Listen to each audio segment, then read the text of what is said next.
got early voting going on, and the numbers are big out of Georgia, North Carolina, and elsewhere. Big. You've got Kamala Harris doing something. I mean, take a minute and think about the fact that about 80-some days, 90-some days ago, she actually started a campaign for the presidency. Yeah. Right. And her campaign trail is manic. Donald Trump, meanwhile, is like, you know what, I'm just exhausted. I'm too tired. I can't talk to anybody, can't see anybody. How does this, in the next 2 weeks, sort of focus America's attention on this race in a way that we haven't seen before? The activity of the Harris campaign and the sort of reticence to really engage by the Trump campaign. You know, it's very interesting. I think one smart thing that the Harris campaign is doing is realizing that different kinds of voters come to their decisions at different points. Yep. Mm-hmm. So when you get to this point, you're 2 weeks, just more than 2 weeks out, voters who are still making up their minds are starting to tune in a different way, and she is meeting them where they are and being very careful about how she is choosing to do her media. There was this narrative by Republicans that she was afraid of media, that she was dodging it, that she needed hand-holding. Oh, now all of a sudden she's being, you know, desperate and doing all this. No. This is what you call a carefully planned campaign. So and she's executing it very well. Donald Trump at this point? Right. You know. Exhausted. Exhausted. Just to be clear, that was a word that came from one of his campaign, right. Like a member of his own campaign. It brings me to the piece that you had in the Boston Globe, quote, Trump's decline is too dangerous to ignore. You write, we can see the decline in the former president's ability to hold a train of thought, speak coherently, or demonstrate a command of the English language to say nothing of policy. So why are Republicans and the press holding Trump to a different standard than President Biden? Why? That's a great question. You posed it. That's a great question. It's a different standard. So for the Republicans, clearly, he has been the leader of that party now for almost a decade, so they don't really have anywhere to go. You see them trying to back up the bench with more Trumpy people like J.D. Vance, and so perhaps there's a comfort level there that if Donald Trump fails, will at least they have J.D. Vance waiting right there in the wings, and that is okay for them, which I think should be alarming for a lot of other people, because in many ways, I think J.D. Vance is more dangerous than Donald Trump. Because he actually has an ideology, and he actually has reverence for and he actually has the, mental acuity and the youth and the verbal vigor skills to really actually people. carry it out. I think for the press, it's very difficult to break out of old ways of covering things, especially when you have someone who is a former president. There is all kinds of deference being given to him in a way that has not been awarded, was not given to Joe Biden, which I think is really shocking. The press were in a frenzy for 3 solid weeks to get Joe Biden to step down from the race.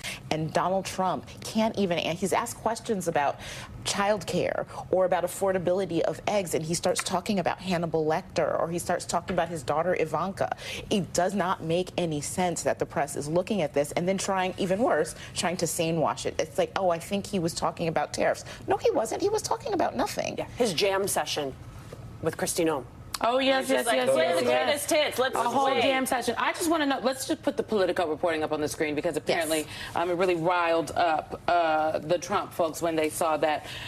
The Politico writes, as for the one contentious interview he did this week, he is in Donald Trump, with Bloomberg editor-in-chief John Mickelwaith. Trump later complained that he was hoodwinked to go on that, learning about his interlocutor only after committing to a Chicago Economic Club event. You juxtapose that with Vice President Harris going on Fox News, sitting down for what was a contentious interview with Bret Baier, and I think it was contentious on Bret's part, not the vice president. She matched his energy.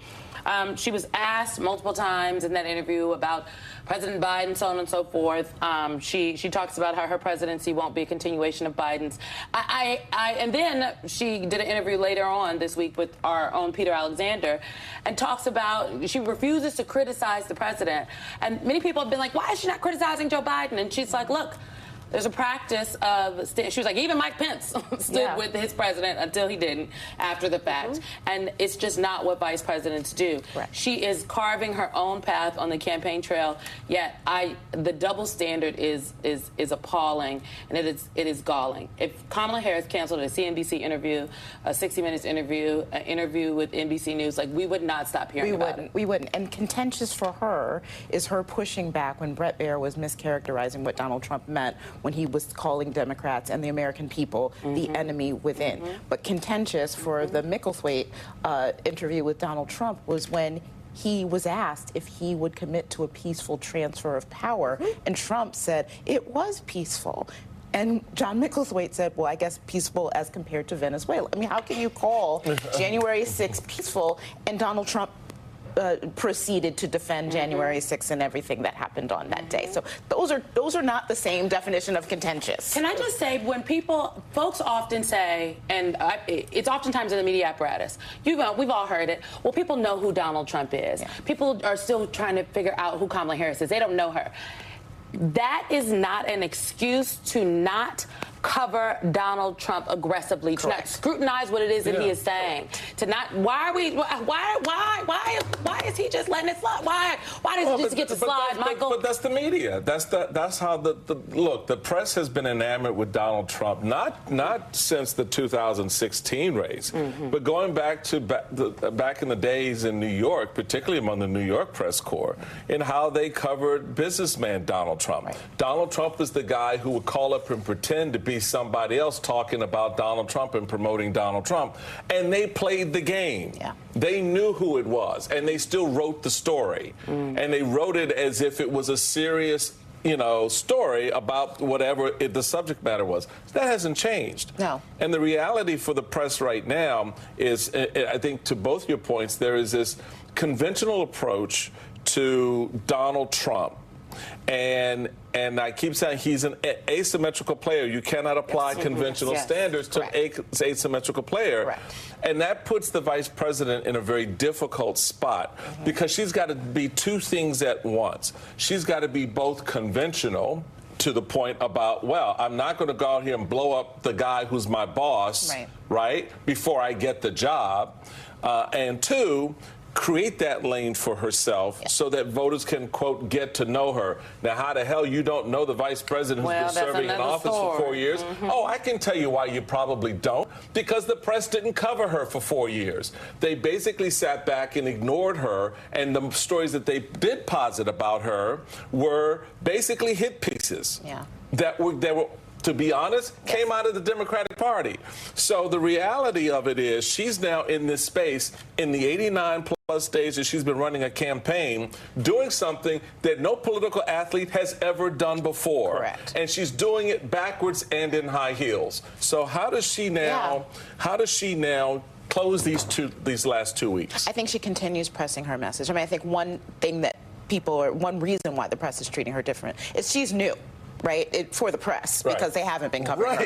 To your point, Donald Trump is the candidate that they know, and there's so much built in that they still have the muscle memory from his 4 years in office, and they're not really taking a step back, looking anew at this race, what the stakes are, and what the contrasts are. Muscle memory was messed up. It was. It was. It really was. But the thing is, she's not distinguishing herself from Joe Biden. For she is. There are policies that she has talked about since she gotten in the race that are different from Joe Biden's, that there's nuances there. But it's also, she is a leader, and she understands the fact that you only have one president at a time. And you don't come out and, give an entire new foreign policy stance that's contradictory to the current president. Meanwhile, when you're the sitting vice president of the United States of America. I know it's been 30 years since the sitting vice president has ran folks, but this ain't how it works. That's not how you do it. That's not how you do it. Can I just say I did not expect you to out-feminist me, Simone, and Kimberly. We looked at each other and was like, okay, yes, I don't even know what else I need to say. Former President Jimmy Carter turned 100. Yes. And he lived long enough to talk vote about for Kamala feminists. Harris. Talk about feminists. He was like, I'm just looking forward to voting for Vice President Kamala Harris. And he has the opportunity to vote for her. The Carter Center noted that he mailed in his ballot just this past week. And it's really amazing to see former presidents, whether it's Jimmy Carter saying that that was his goal, whether it's Barack Obama who's going out on the campaign trail for Kamala Harris. The leaders of the Democratic Party, the standard bearers, are backing this candidate. Where is George W. Bush? Where is Mitt Romney? All the Republicans are like, you know what? I got something else I need to do right now. That's really quite my nails. That's Even another President contrast. Clinton has been on a bus for Kamala Harris, on a bus out here in rural Georgia, all over campaigning. Talking to people in McDonald's. Yeah, saying he's only 3 years younger than Trump. He said he won't be standing on the stage slaying, honey. 2 months. 2 months, actually. 2 months. Staying with us, Kim, next, DNC Chair Jamie Harrison joins the conversation as Democrats make a last push to turn out the base. And before we go to break, we are following breaking news out of Israel. According to Prime Minister Benjamin Netanyahu's spokesperson, a drone strike has launched towards the Prime Minister's home between Haifa and Tel Aviv. The Prime Minister and his wife were not home at the time. There were no casualties. We are monitoring the story. We're going to bring you updates as we get them. We'll be right back.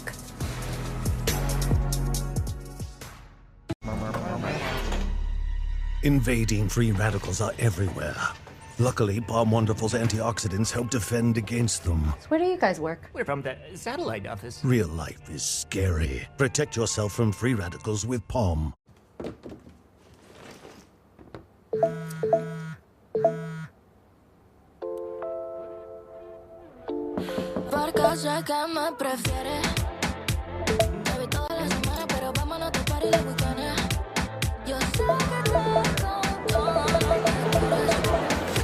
When your bedroom has everything you need, it's okay to give everything else a rest.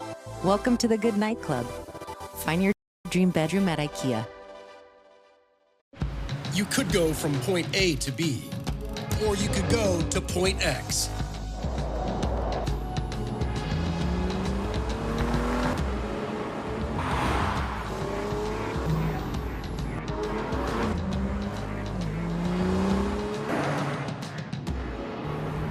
The BMW X-Range. Your next X venture starts here. Lease the BMW X3 xDrive for $599 per month through October 31st.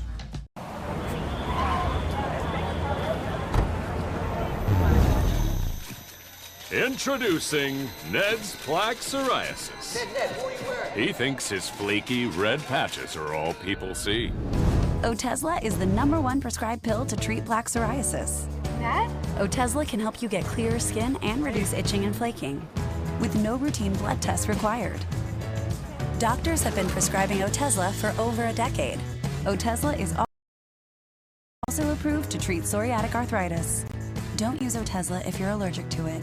Serious allergic reactions can happen. Otezla may cause severe diarrhea, nausea, or vomiting. Some people taking Otezla had depression, suicidal thoughts, or weight loss. Upper respiratory tract infection and headache may occur. With clear skin, movie night is a groovy night. Live in the moment. Ask your doctor about Otezla.